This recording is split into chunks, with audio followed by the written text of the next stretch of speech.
আয়েশা রাদিয়াল্লাহু তাআলা আনহু বলেন, রাসূল সাল্লাল্লাহু আলাইহি ওয়াসাল্লাম বলেছেন, ইন্নাল্লাহা লা ইমলি লিয-যালিমি হাত্তা ইযা আকাদাহু লাম ইফলিতুহু।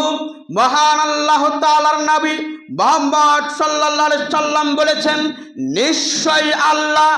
নিশ্চয় আল্লাহ জুলুমকারীকে, অত্যাচারী ব্যক্তিকে, জালেম ব্যক্তিকে একটি নির্দিষ্ট সময়সীমা পর্যন্ত অবকাশ দিয়ে থাকেন।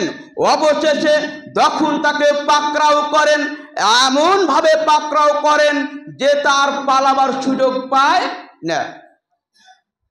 যারা মানুষের ওপর জুলুম করে এদেরকে আল্লাহ এমনভাবে পাকড়াও করেন তারা পালাবার সুযোগ পাবে না।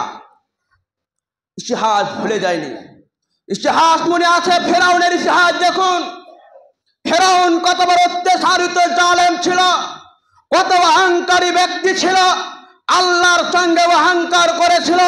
তার জাতিকে বলেছিল, জাতি, আমার জনগণ, আমি তোমাদের সবচেয়ে বড় রব, আমি তোমাদের সবচেয়ে বড় প্রভু, আমাকে এক রব বলে মেনে নাও। এই বলে ফেরাউন মেম্বারে দাঁড়িয়ে ভাষণ দিয়েছিল, আমি তোমাদের সবচেয়ে বড় রব। শুধু তাই নয়, এই ফেরাউন এত বড় জালেম ছিল, এত বড় জাহেল ছিল, এত বড় বেঈমান ছিল। সেই ফেরাউন তার বিবিকে কত অত্যাচার করেছিল।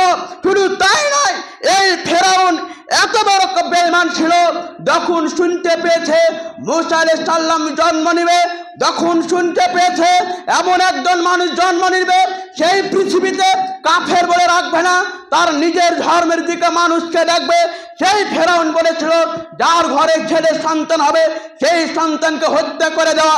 এই ফেরাউন আজকে তিনি এমনভাবে মৃত্যু হয়েছে, এমনভাবে আল্লাহ থেকে পাকড়াও করেছে, তার পৃথিবীতে আছে কিন্তু তাকে মাটিতে দাফন করা হয়নি। সেই ফেরাউন কত বড় জাহিল ছিল।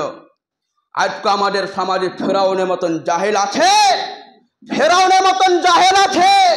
নিজেকে পীর সাহেব মনে করে, আল্লাহ কিছু দিতে পারে না, আমার কাছে চাও, জাহাজে করে জান্নাতে নিয়ে চলে যাব। এই জাহেলেরা কিয়ামতের মাঠে ছাড় পাবে না। শুধু তাই নয়, ইতিহাস ভুলে যায়নি।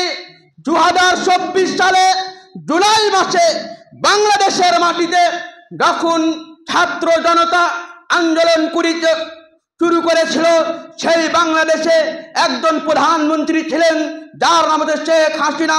তিনি আলেমদের ওপরে এত জুলুম করেছেন, আলেমদের ওপরে এত অত্যাচার করেছে, আজীবন জেলখানায় বন্দি রেখেছিল। কত কত হাজার হাজার আলেমদেরকে হত্যা করেছে, হাজার হাজার মানুষদেরকে হত্যা করেছে। এই সেই বেঈমানি মহিলা, এই সেই জালেমা মহিলা, তাকে বাংলাদেশ থেকে তাড়িয়ে দেওয়া হয়েছে। এই জালেম এমনভাবে পাকড়াও হয়েছে, 40 মিনিটের ভিতরে বাংলাদেশ ছাড়তে হয়েছে। এমনকি এদুরের গর্ত পর্যন্ত খুঁজে পায়নি সে বাংলাদেশ থেকে কিভাবে আসবে, পালাবে। তারা মানুষের উপর জুলুম করেছে।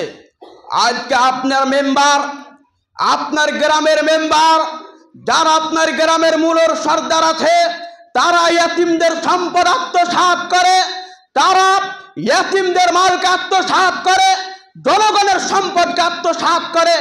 মনে রাখেন, এখন বর্তমানে যে মেম্বার আছে, এই মেম্বার যদি মানুষের ওপর জুলুম করে থাকে, এই মেম্বার ছাড় পাবে না, এই মেম্বার ছাড় পাবে না।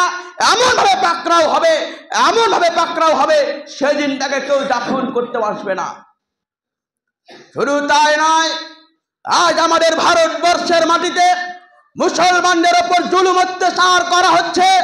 এই যে মুসলমানদেরকে জুলুম করছে, যারা এই মুসলমানদের ওপর জুলুম করছে, তারাও একদিন পাকড়াও হবে, তারা পিপিলিকার রাস্তা খুঁজে পাবে না। কথা মনে রাখবেন, যারা মানুষের উপর জুলুম অত্যাচার করাছে, জুলুম অত্যাচার পৃথিবীর সবচেয়ে বড় মহাপাপ, যার ক্ষমা আল্লাহ করবেন না যতক্ষণ আমি আপনি ক্ষমা না করবো মেম্বার সাহেবকে, যতক্ষণ আমি আপনি না ক্ষমা করবো আপনার বাপকে, ততক্ষণ পর্যন্ত আল্লাহ আমার বাপকে ক্ষমা করবেন না।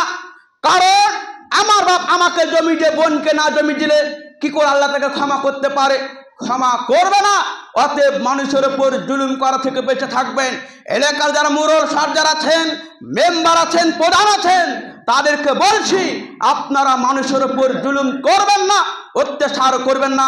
আমার বক্তব্য শুনে, খুতবা শুনে আপনার রাগ হতে পারে, এ কথাই স্বাভাবিক। তবে আপনি মনে রাখেন, এ কথা মুহাম্মদ সাল্লাল্লাহু আলাইহি ওয়াসাল্লাম হাদিসে বলে গেছেন। আজও হাদিস পড়ে আছে, আমি আপনাকে অনুবাদ করে শুনিয়ে দিচ্ছি। সম্মানিত উপস্থিতি, যারা মানুষের উপর জুলুম করছেন, আপনাদের দুহাত করে বলছি, মানুষের উপর জুলুম করিয়েন না।